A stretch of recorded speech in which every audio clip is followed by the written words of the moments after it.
Welcome to the Move the Stairs, episode 76. We're recording on Thursday, February 9th, 2023, and we are so happy that you're joining us for today's exciting conversation. Jordan's on vacation, that lucky dog, but Mitch and I are here, so we're going to do our best without him. That's right. We're holding down the fort. We're very honored today to be joined by two experts to help us unpack this recent FDA decision on regulating CBD as a dietary supplement. We've got Josh Long. He's the Associate Editorial Director of Natural Products Insider. And we also have with us today Dr. Dan Fabricant. He's the President and CEO of the Natural Products Association. We're going to ask our guests to break down the key facts in this decision so that you can educate your employees and customers, which we know is so very important to build customer loyalty. And that's always the first pillar of brand protection PR. Also, during our Insider Media Relations segment coming up, we're going to talk about their best advice on what you could do to get coverage on this particular topic. And then we're going to look ahead to what could happen in the next year with the FDA, Congress, and CBD supplement designation, so that you can prepare and build a resilient CBD brand. So we're going to bring our guests into the studio. There we go. Marvelous. Well, let's get started. So Josh and Dr. Fabricant, thank you. We appreciate you joining us for this Move the Stairs podcast today. And Dr. Fabricant, before I begin, may we call you Dan? Of course. Thank you. Wonderful.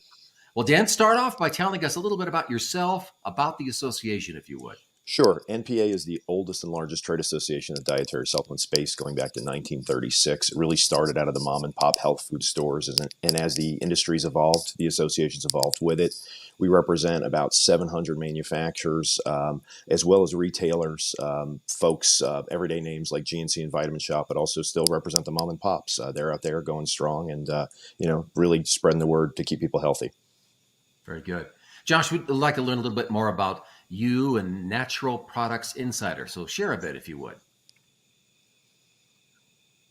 No problem. So I'm Associate Editorial Director of Natural Products Insider. I'm responsible for our online news coverage, our columns, and other editorial on our website. And we principally focus on the dietary supplement industry. And I have been really focused for, I'd say, a decade or so on FDA regulations and the laws that are applicable to dietary supplements. Well, that's great. And the two of you are such experts. We're thrilled to talk to you today. And as I said earlier, building customer loyalty is always at the top of the list when we talk with CBD, hemp, and medical marijuana business owners. Educating your customer on the latest news can really build trust that you, as a business owner, are an expert in your field. So I'd love us to first lay the groundwork here and go a bit more in depth on the FDA decision on the trade association petitions to market CBD as a supplement. Dan, can you just kind of give us a basic overview?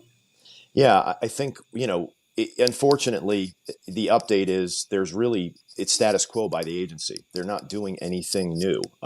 They've left this space unregulated. If you believe Forbes magazine, a pretty good source, 60% of Americans have used a CBD product, and yet the agency doesn't want to really look at simple things like manufacturing quality, GMPs, and what a daily amount should be. So this is more of the same from them, unfortunately. And you talk about building trust. So we want to be regulated. The CBD manufacturers, the CBD retailers, they want to be regulated. They want FDA there because that does build consumers' trust. And FDA at every turn just keeps kind of, body slamming the industry, if you will. It's crazy. And Josh, they threw this back to Congress, and isn't that right? I mean, isn't that what happened here? And asked them to do more of what they've already thrown to the FDA? It's kind of like a tennis match. Yeah, they it wasn't surprising because, as Dan said, they've been reticent to regulate this category for almost going on a decade now, even after the 2018 Farm Bill, which removed hemp from the Controlled Substances Act. Prior to that, I can understand they might have been hesitant to regulate the space because it was still according to many interpretations, a controlled substance under federal law. But the 2018 Farm Bill took care of that. It preserved FDA's authority to regulate under the Food, Drug, and Cosmetic Act. But notwithstanding all that, they still have not actively regulated the space, as Dan mentioned. And I want to mention that the citizen petitions, the first citizen petition that we're talking about, there were 3 that were filed. The first one was filed in 2019. So it took them several years to look at some citizen petitions and say, at the end of the day, sorry, we can't help you. We need your help, Congress. Yeah. And Josh, you've covered this pretty in depth for Natural Products Insider. What do you think about the FDA's decision to kick it back to Congress? Were you surprised by that, or did you kind of see that one coming?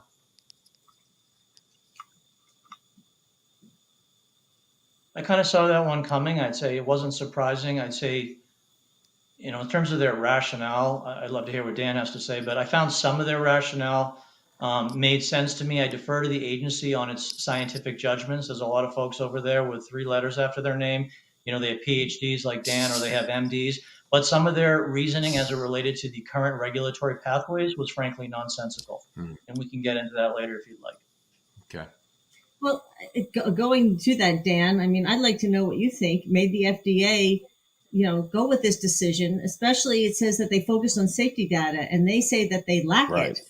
But those in the industry are saying they've presented quite a bit of data. So, since you do have those three letters behind your name, tell us what do you think is going on here? I mean, I think it's incredibly hypocritical, I think, on a few levels. I think, one, with respect to Congress, FDA has lost their way a bit because Congress has oversight over FDA, not the other way around. And the notion, FDA's press releases, oh, now we stand ready to work with Congress. That's like me saying, now I stand ready to breathe oxygen. That's their job. That's what they're supposed to do. That's the way the system's set up. But I think it's hypocritical. And I appreciate what Josh said, that the agency always smatters in the messaging on CBD about public health, and we have some data, data points they're not sure of or can't draw conclusions. But I think the fundamental problem from where we sit as an industry group is there are companies that have done really good science, and our citizens petition was one of the ones that got blasted. And we actually offered, because we had a member who's spent probably around $1 million doing safety studies. Those same safety studies were able to get the product on shelves in the European Union, in the UK, and FDA wouldn't look at them. So the notion that there isn't science out there, toxicology, I think, when we get on a plane and leave the United States and go across the Atlantic to the EU, I'm pretty sure toxicology, they use different metrics there, right? But I think it's the same. So this is the fundamental problem with the agency, is there's just this element of, I don't want to say dishonesty, but they're not being, for an agency that says we need transparency, they're not being very transparent on this. I would like to follow up and ask, what do you think business owners should tell customers that are coming in and say, what the heck is, that they've seen what, there wasn't a ton of coverage on it, but what little coverage there was, what would you tell a customer? I mean, I can tell you what we're telling our members is don't change a thing. People are very, and I understand that people are very worried that, okay, now is the other shoe going to drop, and is FDA going to come in and swing an axe? The agency, if you look at their actions and you also look at the responses, they talked about the states. I think you have, I think it's 33 states have medical marijuana, and as well as recreational use. But I think of those 33, I want to say 17 have actual specific CBD language. And so, are they going to get into that fight with the states where there is a legal pathway forward? So I think that kind of keeps the federal government at bay from taking harder enforcement action. In the same time, and I'm not a conspiracy theorist, but I do think some of the lack of action by the agency is hopeful thinking on their behalf, that something happens catastrophic, and then they go, see, we told you, that's why we didn't want to regulate it. And I think that that's unfortunate. But, I don't know that answered your question, though. What do you tell consumers? You tell them that FDA continues to, it's really no different than it was 3 months ago. We're in the same world. Yeah, exactly. They're dragging their feet.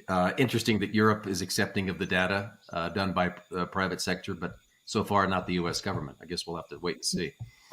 Well, as former journalists here at M&C Communications, we use our experiences every day to help prepare our clients to take advantage of any kind of media opportunity that comes up by positioning them as industry leaders or about experts, so they can give interviews on these different topics. And we call that insider media relations. So for this segment, I want to ask, there was a significant one-day national coverage in print and digital news, but I think locally, really, a few stations covered the story, not a lot. Do you think there's an opportunity for business owners to maybe reach out and suggest maybe a more localized, in-depth look so people are educated about what's going on here? And Josh, we'll start with you on this one. I mean, as somebody who's been a reporter a long time, absolutely, I think there's an opportunity. I think there's an opportunity also to bring in a trade association like an NPA because they have the regulatory expertise and they also have the advocacy experience on Capitol Hill to talk about it from a national level. Now, what can you do on the ground as a business owner? You can talk about what you are doing to comply with the current rules that are in effect. As Dan mentioned, many states have rules in effect. What are you doing? And then to the extent that there are gaps in coverage, how are you self-policing? How are you self-regulating? And what are you doing that your other competitors are not doing, including as it relates to any science for your products and your ingredients? We don't talk a lot about science in the CBD world. And I think if you really want to distinguish yourself, you should talk about it if you have any science. Makes sense. Yeah, Dan, one of the things, well, Dan, did you want yeah. to I weigh was in going to on say that? what Josh said. What Josh said is absolutely right. Josh sees it, from he sees it both from the top down and the ground up, and what he does for for Informa reporting on the industry. And I think that very key piece about the science is, realistically, that's what's going to win the day. We can talk about the political aspect, and I think it's good to talk locally because all politics are local, right? And people want to know, well, hey, how does this affect me locally? But I think overall, where the conversation changes on CBD is, if people are really interested, get to know what the responsible companies are doing. I'm also wondering, Dan, and Josh and I were talking earlier, and he suggested that business owners may want to partner with a trade organization like yours to get coverage in the local media. Basically saying, we could localize it here with me, but these are the people that are the experts. Is that something that National Products Association would be interested in, and how would that work? We do it quite frequently. It's as simple as sometimes, sometimes a lot of it's going and getting a reporter to go visit a facility where they're making a product like a CBD. We partner with a lot of our members on that, get visits, congressional visits, as well as, if there's a state, a lot of states have departments of agriculture that are active in consumer affairs, and this would be specific to that. So there's a lot of ways to engage, and I think the other side of the story is everybody is kind of looking, unfortunately, I live inside the Beltway. You guys are fortunate enough to be outside of it. I think people in the Beltway look at that being the center of the universe. I think on this issue, getting as much of how hemp is affecting people's lives on a day in, day out basis is kind of lost in the mix in DC. And so putting that messaging together, I think, is really powerful. And then how do we, being in DC, how do we get rid of these roadblocks that the federal government's creating? Yeah, yeah, and educating journalists is not a it's a bad thing to do. I mean, it would be helpful to them as well, especially those general assignment reporters. Teach you more. So if we recap this, if we say local business owners could call their local press outlets, talk at a high level about the story, provide a contact maybe to a trade organization, but also provide an interview that would then localize the story and mean something to those people living in that community.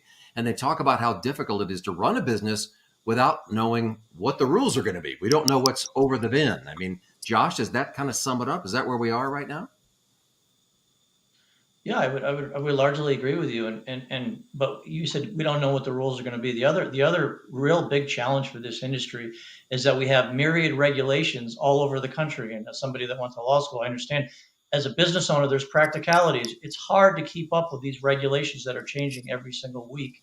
And you have to have a label in Utah, but somewhere else you got to do somewhere else something else. It's ridiculous. There needs to be a national framework.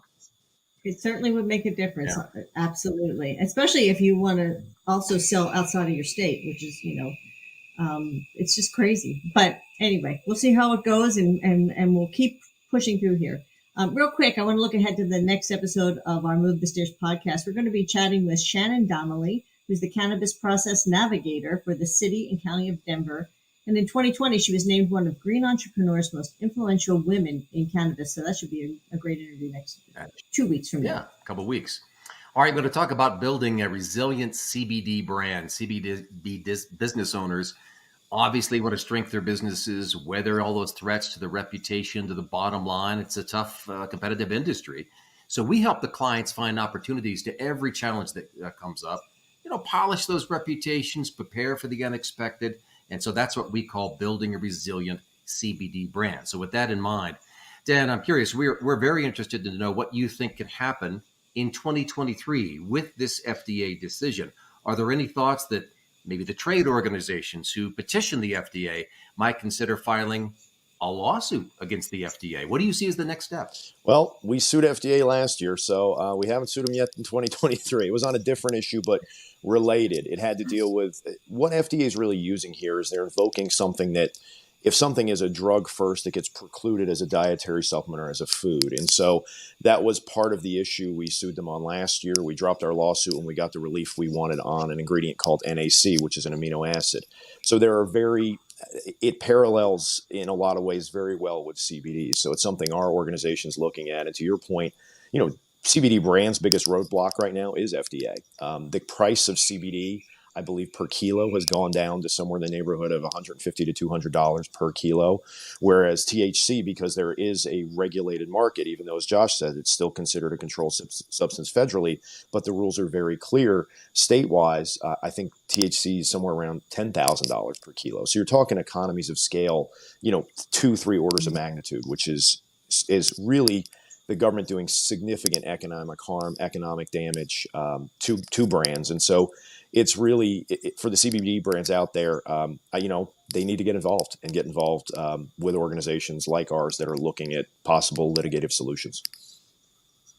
Okay. It's going to be interesting to see what happens. And Josh, earlier you told us that you thought Delta 8 might have played a role in the FDA decision. Do you think there will be any changes on that front that would impact Congress or the FDA? Well, I think as Dan alluded to, if God forbid, a bunch of kids get sick or go to the ER from an intoxicating substance that supposedly comes from hemp, that could really force FDA to do something, or it could incentivize Congress to figure something out, or direct FDA, hey, you need to regulate this space. We've given you plenty of authority. Use the authority you have. Short of that, I think short of a lawsuit, short of a major outbreak, I have no idea what's going to happen on Capitol Hill because FDA has not even proposed what the solution is.